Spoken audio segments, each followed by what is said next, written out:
नमस्कार, स्वागत है आपका संवाद 365 में। आपके साथ मैं हूं दिग्विजय सिंह चौहान। हाजिर हूं उत्तराखंड की खबरों को लेकर। आइए नजर डालते हैं उत्तराखंड में क्या कुछ खास चल रहा है, क्या कुछ उत्तराखंड की खबरें हैं।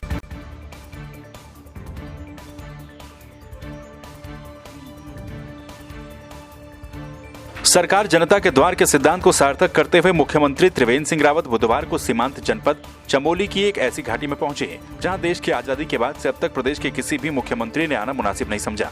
दुर्मी नाम की इस दुर्गम घाटी की जनता ने मुख्यमंत्री त्रिवेंद्र सिंह रावत को सम्मानित करने के लिए आमंत्रित किया। बीते 9 नवंबर को राज्य स्थापना दिवस पर ऐतिहासिक दुर्मी ताल के पुनर्निर्माण की घोषणा किए जाने के एवज में जनता ने मुख्यमंत्री का सम्मान किया।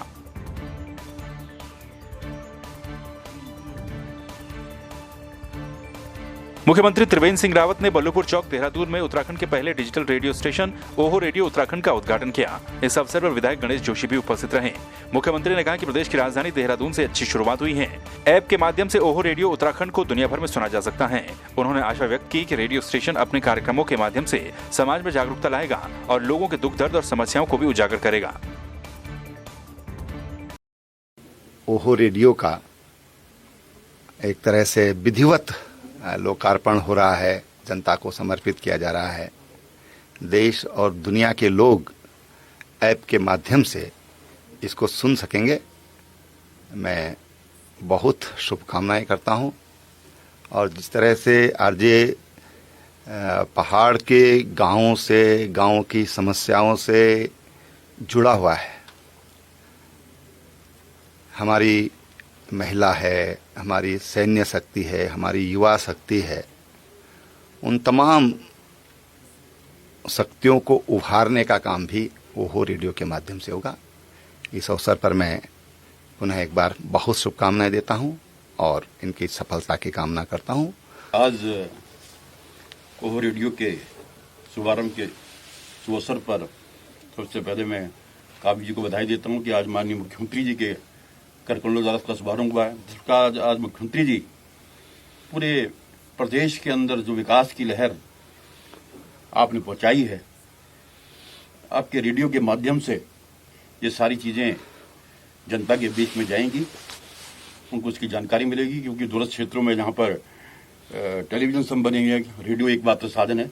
और इसी ओहो रेडियो के स्टूडियो से आने वाले दिनों में आप हमारे कई लोक कलाकारों को, कई साहित्यकारों को, कई स्पोर्ट्स से जुड़े हुए लोगों को, समाज से जुड़े लोगों को, हमारे फौजी भाइयों को, उन सबको और हमारे जितने हम उम्र हैं, छोटे बड़े सभी लोगों को आप यहां से देखेंगे। हम कोशिश करेंगे जिनमें जो टैलेंट है उसको आप तक पहुंचाया जाए, क्योंकि ओहो रेडियो ये कह रहा है कि देहरादून से दुनिया तक उत्तराखंड का पहला डिजिटल रेडियो स्टेशन हम आपके लिए लेके आ रहे हैं, जहां पर हम आपके लिए समाज, साहित्य, स्पोर्ट्स, संगीत और संस्कृति से जुड़ी हुई जितनी चीजें हैं उन सबको लेके आएंगे।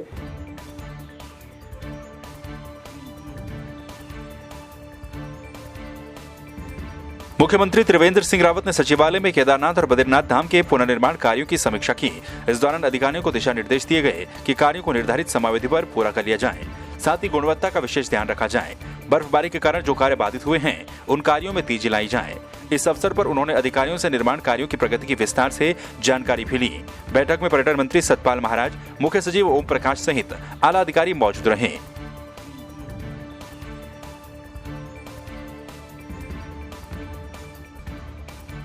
टिहरी की जिलाधिकारी ईवा आशीष श्रीवास्तव ने कोटी कॉलोनी पहुंचकर टिहरी झील महोत्सव की तैयारियों का जायजा लिया और स्थलीय निरीक्षण किया। इस दौरान उन्होंने गंगा आरती स्थल, मुख्य पांडाल, स्टेज, स्टॉल सहित साहसिक खेलों के लिए चिन्हित स्थलों का भी निरीक्षण किया। निरीक्षण के दौरान जिलाधिकारी ने कहा कि इस बार साहसिक खेल गतिविधियों में आर्मी, बीएसएफ और आईटीबीपी के द्वारा भी प्रतिभाग किया जा रहा है, जो कि बिल्कुल नया और अद्भुत कॉन्सेप्ट है। अच्छी तैयारियां चल रही हैं और इस बार यूटीटीवी के सौजन्य से वहाँ पर आर्मी के एडवेंचर विंग, बीएसएफ, आईटीबीपी सभी का पार्टिसिपेशन इस बार यहाँ हो रहा है। तो काफ़ी अभूतपूर्व हमें पूरा यकीन है कि यहाँ एडवेंचर का जो डिमॉन्स्ट्रेशन होगा, जिसमें स्काई डाइविंग, पैरामोटरिंग, पैराग्लाइडिंग, ये सभी चीज़ें होंगी। स्कूबा के भी हम विकल्प तलाश रहे हैं और उम्मीद है कि उसमें भी हमें कुछ सफलता मिलेगी। तो ये और फिर उसके अलावा हॉट एयर बलूनिंग और जितनी भी एडवेंचर की एक्टिविटीज़ जो पहले भी होती हैं वो भी रहेंगी, और नई जो थी वो स्काई डाइविंग, पैरामोटरिंग, वो सब मैंने आपको बताया।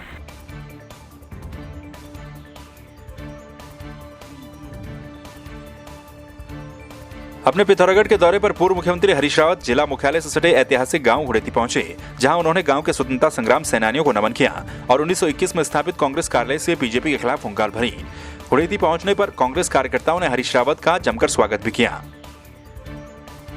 ये कांग्रेस का नहीं बल्कि देश का मंदिर हुड़ेती गाँव, जहाँ से भूमि बेगार आंदोलन के खिलाफ मुहिम बागेश्वर का सरयू का बगल और हमारे रुद्रप्रयाग में एक गांव है जहां गढ़ केसरी अनुसुईया प्रसाद धरुणा जी ने निवेदार की अलग जगह थी। मुझे आज इस तीसरे स्थान पर आने का सौभाग्य मिला है और ये ऐतिहासिक मैं इस धरती को नमन करता हूँ।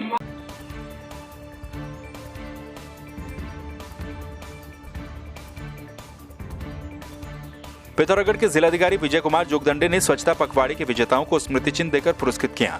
ये स्वच्छता पखवाड़ा गणतंत्र दिवस के मौके पर सभी सरकारी कार्यालयों पर आयोजित किया गया था, जिसमें पहले स्थान पर मुख्य पशु चिकित्सा अधिकारी की टीम रही, दूसरे स्थान पर ILSP के परियोजना अधिकारी की टीम रही, तीसरे स्थान पर अधिशासी अभियंता ग्रामीण निर्माण विभाग की टीम रही। 26 जनवरी के अवसर पर हमने समस्त विभागों में जो है स्वच्छता पखवाड़ा का आयोजन किया था। समस्त कार्यालय जो अधिकारी है, जिला स्तरीय अधिकारी, उनको हमने नोडल के रूप में नामित किया था और उनको विभिन्न क्षेत्रों में क्षेत्र आवंटित किया था जहाँ पे सफाई कार्रवाई में करना था। उसी के क्रम में जो है जिन्होंने अच्छा कार्य किया है उनका जो है आज सम्मानित किया गया है।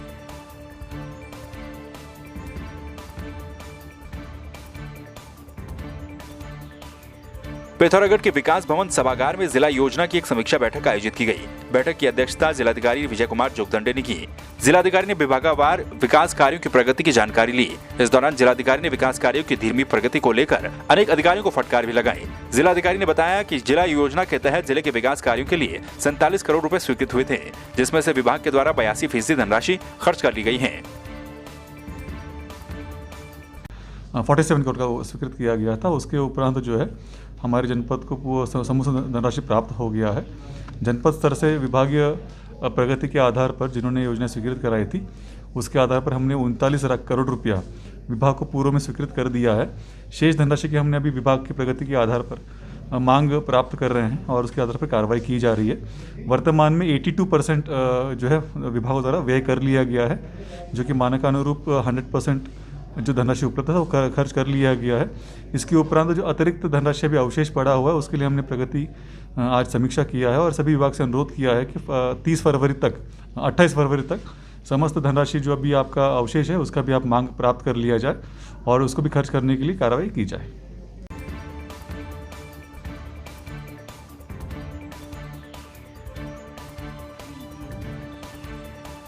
डीडी हाट में किसानों के ऋण की जबरन वसूली करने पर आक्रोशित कांग्रेस कार्यकर्ताओं ने जरासी बाजार में जोरदार प्रदर्शन किया। इस दौरान उन्होंने सरकार और स्थानीय विधायक के खिलाफ भी जमकर नारेबाजी की। कांग्रेस कार्यकर्ताओं का आरोप है कि एक तरफ सरकार काश्तकारों को स्वरोजगार देने के लिए लोन दे रही है, वहीं दूसरी तरफ अमीन और तहसीलदार को भेजकर किसानों से जबरन वसूली कर रही है।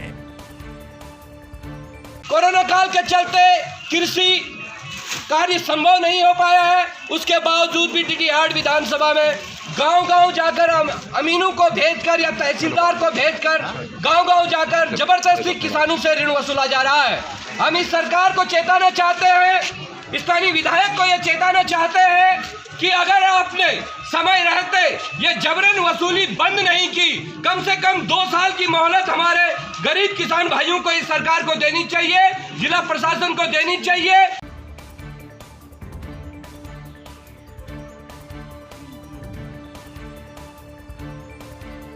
घनसाली के ग्राम पंचायत पंगराना में आयोजित पांडव नृत्य में गरुड़ व्यू की रचना में कलाकारों ने शानदार प्रस्तुति देकर महाभारत युद्ध का वर्णन किया।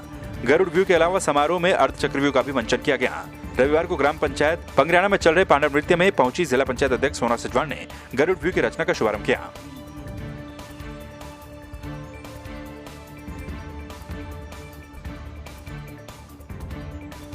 सीएचसी बेरीनाग में कोरोना वैक्सीन का पहला टीका सीएचसी के प्रभारी चिकित्सा अधिकारी डॉक्टर सिद्धार्थ पाटनी को लगाया गया। वैक्सीन कार्यक्रम का शुभारंभ ब्लॉक प्रमुख विनीता बाफिला ने किया और कहा कि कोरोना वैक्सीन लगने के बाद भी लोगों को कोरोना के प्रति जागरूक रहना होगा। उन्होंने कोरोना के लक्षण दिखाई देने पर सैंपल देने की अपील भी की। एसडीएम अभय प्रताप सिंह ने कोरोना वैक्सीन सेंटर का निरीक्षण किया और वैक्सीन के संदर्भ में जानकारी भी ली। खंड में कोरोना वैक्सीन लगने की शुरुआत हुई है और हॉस्पिटल स्टाफ को और माननीय मोदी जी को मैं बहुत बहुत धन्यवाद देती हूँ कि उनके निर्देश में हमारी सबसे इकोनॉमिक कोरोना वैक्सीन लॉन्च हुई है। और जिनको भी ये कोरोना वैक्सीन लग रही है तो वो एहतियात ज़रूर बरतें और 28 दिन बाद इसकी दूसरी डोज लगेगी, उसके बाद भी एहतियात बरतें, घर में रहें, सुरक्षित रहें और उचित दूरी बनाए रखें। धन्यवाद। वैक्सीनेशन हमारे यहाँ सीएचसी बेरीनाग में ब्लॉक में स्टार्ट हो चुका है। पहले दिन 100 लाभार्थियों का नाम है। टोटल हमें 403 लाभार्थियों तक ये वैक्सीन पहुंचानी है और आज सुबह 9 बजे से वैक्सीनेशन स्टार्ट हो चुका है। फर्स्ट फेज़ में हमारा जो मेडिकल स्टाफ है, डॉक्टर्स हैं या जितना भी स्टाफ है, उनके साथ में आशा, आंगनवाड़ी और एएनएम्स ये रहेंगी, जो कि कुल संख्या यहाँ 403 है बेरीनाग।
तो आपने देखा उत्तराखंड में क्या कुछ खास चल रहा है, क्या कुछ उत्तराखंड की खबरें रही। एक बार फिर से आपके सामने हाजिर होंगे उत्तराखंड की कुछ और खबरों के साथ। तब तक के लिए आप बने रहिए संवाद 365 के साथ। नमस्कार।